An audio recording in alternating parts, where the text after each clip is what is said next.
Good morning. In the previous conversation, we saw how Paul had gone to Arabia to reflect on the revelation he had received and to complete that inner transformation that could make him worthy of being considered an apostle of Jesus. As Paul says in his letter to the Galatians, after his time in Arabia, he returned to Damascus. He was seized almost with an eagerness to preach, to convey to others the joy of his discovery, but it was an initiative that proved ill-advised. His attempts to preach were short-lived. It was still too fresh in everyone's memory of Paul as a persecutor of Christians. They did not believe in his conversion, and Paul had to flee the city by having his friends lower him into a basket outside the walls. He certainly was not discouraged, but he understood that his preaching was still imperfect. The presumptions against him were still many. He understood that there were two things to be done, important and urgent. He needed to get to know the other members of the church of which he was now a part. He felt that he could do nothing without the approval of the pillars of the church, as he called them, namely Peter, James, and John. He also needed to hear from direct witnesses more details, more information about the life, death, and resurrection of Christ.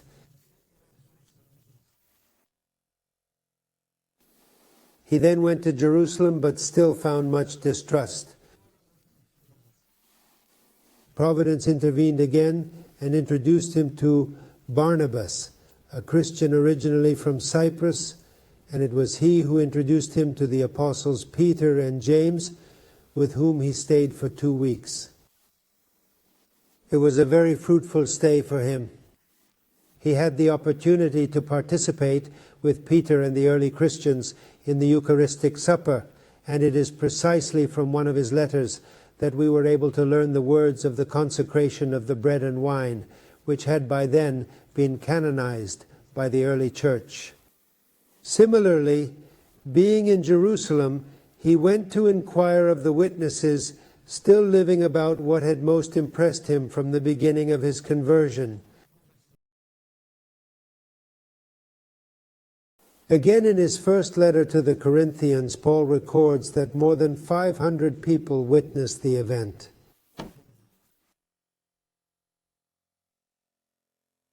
Having finished his stay in Jerusalem, he stayed in Tarsus for another 3 years.